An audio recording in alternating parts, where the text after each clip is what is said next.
Hi there, Melody Moore here, CEO of Business Tech Ninjas, your technology management agency. And today I've been pondering a pattern that I've seen a great many times, both with myself and also clients. And this is our way of procrastinating on the things that we really don't want to do. And most of the time it comes down to sales. However, the symptoms of this can look a lot like other people are letting you down, or the technology is letting you down, or something's just not working. So, how I see this show up, both with myself and also clients, is a frustration of things not being perfect, like the technology just not working quite right. But it's not a matter of, oh, this thing needs to be better, or this one thing, it's just none of it's working and it's all just trash. The whole thing is trash. And if only this big thing would work, then I could do, X, Y, and Z. And there's this frustration of like, if only this thing would work, then I could do X. And I was thinking about a really good question to ask myself and also to ask clients to really get out of that noise, because it honestly is noise. It's a way of our brains protecting ourselves from actually having to do the things that we don't want to do. And it's like, what does making this other person's fault or this tool's fault or whatever allow me to avoid doing? And typically, when we're working with customers under $1 million, that's usually around sales, of not wanting to really delve into their offer and how they're selling it and how they're putting it forward, to really hone that in, because sales has a way of making us feel inadequate. Like if somebody's not willing to give us money for what it is that we are trying to produce, it's like, okay, like I'm somehow like not as good of a human. And I see this pattern show up with myself, and I see it show up a lot with clients. And typically, how I hear it show up with clients is, this thing just never works. The system's not stable. It's just never stable, and whatever else. Or we need to work on the conversion rate of this and this page, and getting really into nuance and details on stuff. And here's the thing, with the stability of systems and also the optimization of a landing page of making it better, yeah, those things are going to help. And we do want to make those things better. But if you're not putting it out there and your offer's not hitting the mark with your people, there's no amount of stable system and optimization on that checkout page that's really going to meaningfully move the needle. And here's the spoiler alert. I was under this assumption that like, gosh, like we just need to work out, the systems need to be as stable as possible and perfect. And we need to have the most amazing conversion rate and everything will work. And then I started working with more, 8 and 9-figure businesses. And I realized how messed up their systems are.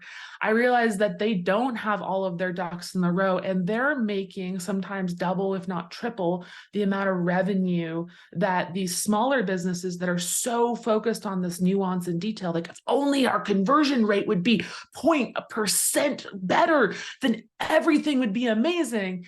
And the longer I've been doing this, the more I've realized that that's just not true. It's noise. It's a way for us to avoid the thing that's actually going to make a difference. And that is crafting a compelling offer that converts. Fundamentally, no matter how stable your systems are or how great your conversion rate is, if you're not getting people to that page that are looking at that page and saying, yeah, this is what I want, then it's going to help, but not that much. And so what my challenge is to really ask yourselves, like when you're making it either a team member's fault or a technology's fault or an agency's fault, it's like, what does that allow you not to do or to procrastinate on that makes it so that you don't have to do the thing that maybe is challenging? Because personally, as a business owner, crafting that offer and jumping on those calls and then going to a client being like, hey, this is something that I believe would be really helpful to you. I think you should buy it. And then being like, no, that is something that's really hard. That feedback loop is pain. And I think we try to avoid that by focusing in on these details and things that move the needle, yes, but not in that larger picture. So I just challenge you to think about that. Like, how are you potentially procrastinating by making it other people's problems or making it the technology's fault? Because I've seen, sadly, a couple companies crash and go out of business. And generally, why that is they get hyper focused on the details of making a really complex offer or getting really deep into conversion rates and this, that, and the other. And they kind of miss the boat of, do you have something that really solves someone's problem and really helps them get to that end goal? And are you communicating in a way where they can understand it?